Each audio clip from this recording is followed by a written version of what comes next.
अस्सलाम वालेकुम दोस्तों की हाल चाल है। उम्मीद है तुम खैरियत नाल होवोगे, असीं भी खैरियत नाल हाँ। तो अल्लाह पाक तुहानू बा हिफाजत ही रखे, अल्लाह पाक तुहाडी हिफाजत फरमाए। असीं आए हैं यार कब्रिस्तान जिहड़े ना जो बारिशां बूरशां होंदियां ना तो बराए मेहरबानी कब्रिस्तान का चक्कर लाया करो। बहुत सारिया कबरां जिहड़ियां ना वो बिल्कुल सफा तो मिट जांदियां, पानी पै जांदा बह जांदियां वा। बारिश हुई है हुण बहुत सारिया रोडां पईयां वा, लेकिन बहुत सारे लोग ना इधर कुछ तवज्जा नहीं दे रहे। वो मेहरबानी है जरा चक्कर लाया करो। चले गए वड के कबरां उन्हां दियां हैगियां भी कि नहीं हैगियां कि मिट मिटाई गईयां।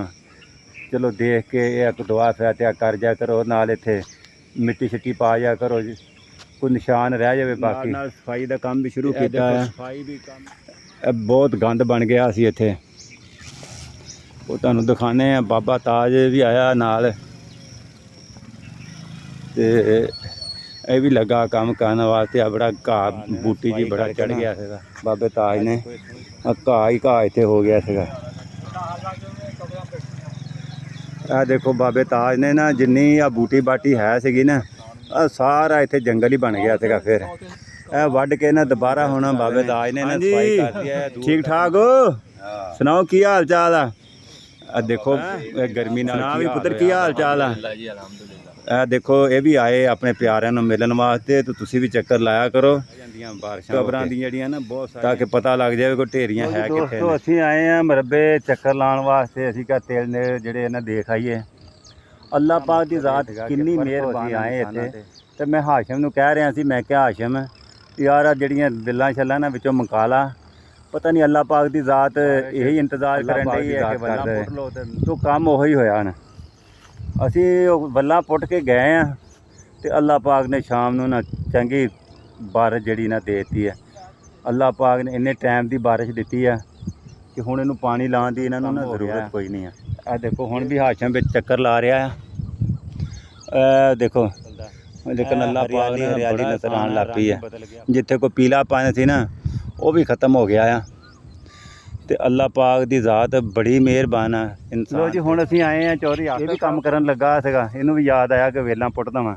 अब बारिश हो गई, अब बेलां ही बेलां जमा हुई पईयां टाइम ना शुरू हो जांदे ते चलो कम से कम वेलां खत्म तो हो जांदियां ना। तहसीलदार बंदे हैं, बच्चों को कटना होंदा, तहसीलदार बंदे। अच्छा अच्छा अच्छा सही है, बिल्कुल ठीक है जी। इस वजह तो भाई टाइम ਉਹ ਸਿਰ ਰਕਸ਼ਾ ਚਲਾਉਂਦਾ ਨਾ ਇਹ अच्छा अच्छा रक्षा चलाउंदा। ਉਹ ਨਿਆਣੇ ਉਹ ਦੂਏ ਨਿਆਣੇ ਨਹੀਂ। अच्छा अच्छा रक्षे वाले न्याणे हैं। हाँ जी, वो भी माशाल्लाह अपनी है जो ठीक है ठीक है। पुट दिओ काका टाइम ना ਮੈਂ ਆਸੂ ਦਾ ਫਟਾਉਂਦੇ ਆ ਵੱਲਾ नहीं जी नज़र आ गया जी, तेरी वीडियो अमर हो गई हुण समझ लो। हाँ ये आ गया बचिया कर। अच्छा सौण भादों तो गर्मी बड़ी आ तो बच के काम करया कर। अच्छा ਹਾਂਜੀ ਸਾਡਾ ਇੱਕ ਬਾਬਾ ਰਹਿ ਗਿਆ ਜੀ, ਅੱਲਾਹ ਪਾਕ ਉਹਨੂੰ ਸਿਹਤ ਤੰਦਰੁਸਤੀ ਦੇਵੇ। ਆਹ ਵੇਖੋ ਜੀ ਕੀ ਕੀ ਲੱਗਦੇ ਆਸਿਫ हाँ जी ਇੱਧਰ ਆ ਬਾਬਾ ਜੀ, ਇੱਧਰ ਦੇਖੋ ਯਾਰ, ਦੱਸੋ ਕੀ ਕੀ ਲੱਗਦੇ ਸੀ ਤੁਹਾਡੇ? ਆ ਜੀ ਹੈਗਾ ਭਤੀਜਾ, ਆ ਹੈਗਾ ਪੋਤਾ, ਆ ਹੈਗਾ ਆਹ ਦੋਤਾ। ਬਾਬੇ ਦਾ ਲੱਗਦਾ ਵਾ ਭਤੀਜਾ, ਤਾਂ ਮੁਹੰਮਦ ਦਾ ਪੁੱਤ। ਅਸੀਂ ਲੱਗਦੇ ਇਹਨਾਂ ਦੇ ਪੋਤੇ ਤੇ ਉਹ ਲੱਗਦਾ ਨਾ ਦੋਤਾ। ਇਹਨੂੰ ਕਹਿੰਦੇ ਆ ਲਾਡਲਾ ਦੋਤਾ ਜੀ। लाडला आ साडे माशाल्लाह जी नाना नियाज आ जी, हिंदुस्तानी आ माशाल्लाह जी। इन्हां दी उम्र इस टाइम हैगी आ जी तकरीबन इंशाल्लाह 90 90 साल दी उम्र दी साडी काफ़ी। इन्हां दी जिंदगी। ਇਹ ਤੇਲਾਂ ਦੇ ਵਿੱਚ ਕੋਈ ਜਿਹੜੀਆਂ ਸਵੱਲਾਂ ਛੱਲਾਂ ਰਹਿੰਦੀਆਂ ਸੀ ਨਾ ਉਹ ਚੱਕਰ ਲਾ ਕੇ ਹਟੇ ਆ ਤੇ ਹੁਣ ਪਸੀਨੇ ਪਸੀਨੇ ਹੋ ਗਏ ਆ ਤੇ ਹੁਣ ਲੱਗ ਗਈ ਆ ਭੁੱਖ ਵੀ ਸਾਨੂੰ। ਨਾਸ਼ਤਾ ਨੁਸ਼ਤਾ ਬਣਿਆ ਤਾਂ ਨਾਸ਼ਤਾ ਕਰਦੇ ਚੱਲ ਕੇ, ਕਿਉਂਕਿ ਹੁਣ ਕੋਈ ਹਿੰਮਤ ਨਹੀਂ ਰਹੀ ਕੰਮ ਕਰਨ ਦੀ। ਕੱਲ ਦਾ ਟੁੱਕਰ ਖਾਧਾ ਇਸ ਕਰਕੇ ਨਾ ਹੁਣ ਅਸੀਂ ਚੱਲਨੇ ਜਨਾਬ। ਤੇ ਇਹ ਦੇਖੋ ਹਾਸ਼ਮ ਸਾਹਿਬ ਵੀ ਲਕੋਟਾ ਭੁੱਖ ਲੱਗ ਗਈ ਯਾਰ ਬਹੁਤ ਜ਼ਿਆਦਾ। ਤੇ ਹੁਣ ਨਾ ਮੈਂ ਆਇਆ ਵਾਂ ਮਾਨੀ ਭਾਈ ਦੇ ਘਰ। ਇੱਧਰ ਅੱਜ ਸਾਨੂੰ ਲੰਗਰ ਤਕਸੀਮ ਹੋ ਰਿਹਾ ਵਾ। ਮਾਨੀ ਭਾਈ ਦਾ ਛੋਟਾ ਵੀਰ ਆ। ਹੈਲੋ ਮੈਂ ਆਖਿਆ ਸੀ ਚਲੋ ਮਾਨੀ ਭਾਈ ਨੂੰ ਵੀ ਦਿਖਾ ਲਾਂਗੇ। ਇੱਧਰ ਲੰਗਰ ਚੱਲ ਰਿਹਾ ਸਰਕਾਰ। ਅਜੇ ਇੱਕ ਲੰਗਰ ਤਿਆਰ ਹੋ ਰਿਹਾ ਤੇ ਇੱਕ ਜਿਹੜਾ ਨਾ ਅਸੀਂ ਇਹ ਕੀਤਾ ਆ ਚਾਵਲਾਂ ਵਾਲਾ ਜਿਹੜਾ ਲੰਗਰ ਹੈ ਨਾ ਉਹ ਤਿਆਰ ਹੋਣਾ ਜਨਾਬ। ਇਹ ਜੱਜੂ ਬਾਬੇ 11ਵੀਂ ਵਾਲੇ ਅੱਛਾ ਇਹ ਕਹਿੰਦੇ ਆ ਜੀ ਇਹ 11ਵੀਂ ਵਾਲੇ ਸਰ ਦਾ ਜਨਾਬ ਦੀ ਗੋਦ ਪਾਕ ਤੇ ਉਹਦਾ ਲੰਗਰ ਆ ਤੇ ਦੂਸਰਾ ਜਿਹੜਾ ਲੰਗਰ ਆ ਉਹ ਤਿਆਰ ਹੋ ਰਿਹਾ ਜੀ। ਇਹ ਦੇਖੋ ਜਨਾਬ ਦੁਬਾਰਾ ਫਿਰ ਮੈਂ ਆ ਗਿਆ ਹੁਣ ਮਾਨੀ ਭਾਈ ਦੇ ਘਰ। ਹੁਣ ਅੱਜ ਕੱਲ੍ਹ ਚੱਲ ਰਿਹਾ ਦੂਸਰਾ ਲੰਗਰ ਤਿਆਰ ਹੋ ਗਿਆ ਜਨਾਬ। ਇਹ ਦੇਖੋ ਇਹ ਨਜ਼ਦੀਕ ਤੋਂ ਕਰਕੇ ਦਿਖਾ ਵੀ ਕਾਕੇ ਦੇ ਲੰਗਰ ਟਾਈਮ ਉਹ ਤਕਸੀਮ ਕੀਤਾ ਹੈ, ਹੁਣ ਇਹ ਦੂਸਰਾ ਟਾਈਮ ਆ ਗਿਆ, ਹੁਣ ਇਹ ਲੰਗਰ ਤਕਸੀਮ ਕਰਨੇ ਹੈ ਜਨਾਬ। ਆ ਵੀ ਤੁਹਾਡੇ ਨਾਲ ਹੁੰਦੇ ਜੀ? हाँ आप भी करो बेटा, आप भी बताओ। ਅਸੀਂ ਹੁਣ ਜਰਾ ਸਾਡੇ ਕੋਲ ਬੱਕਾ ਸਾਹਿਬ ਸੀ ਥੋੜਾ ਜਿਹਾ ਤੇ ਅਸੀਂ ਗਿਆ ਨਾ ਹਾਸ਼ਮ ਕੋਲੋਂ ਮੀਆਂ ਮੁਹੰਮਦ ਬਖਸ਼ਾਨੇ ਜਨਾਬ।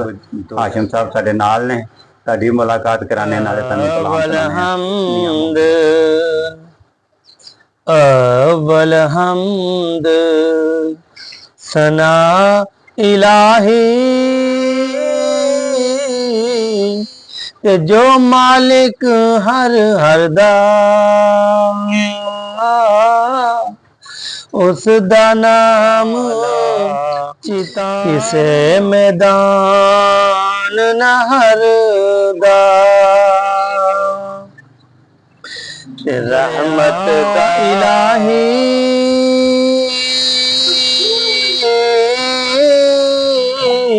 ਲੋ ਜੀ ਇਸ ਦੇ ਨਾਲ ਹੀ ਦਿਓ ਸਾਨੂੰ ਇਜਾਜ਼ਤ। ਇਨਸ਼ਾਅੱਲਾ ਅਗਲੇ ਵਲੌਗ ਦੇ ਵਿੱਚ ਮੁਲਾਕਾਤ ਹੋਏਗੀ। ਮਿਹਰਬਾਨੀ ਕਰਕੇ ਸਾਡੀ ਵੀਡੀਓ ਨੂੰ ਲਾਈਕ ਵੀ ਕਰਿਆ ਕਰੋ ਤੇ ਸ਼ੇਅਰ ਵੀ ਕਰਿਆ ਕਰੋ ਤੇ ਆਪਣੇ ਰਾਏ ਦਾ ਇਜ਼ਹਾਰ ਕਰੋ ਤੇ ਬੜੀ ਮਿਹਰਬਾਨੀ। ਅਸੀਂ ਵੈਲਕਮ ਕਵਾਂਗੇ ਤੁਹਾਨੂੰ। ਠੀਕ ਹੈ ਜੀ, ਅੱਲਾ ਹਾਫਿਜ਼।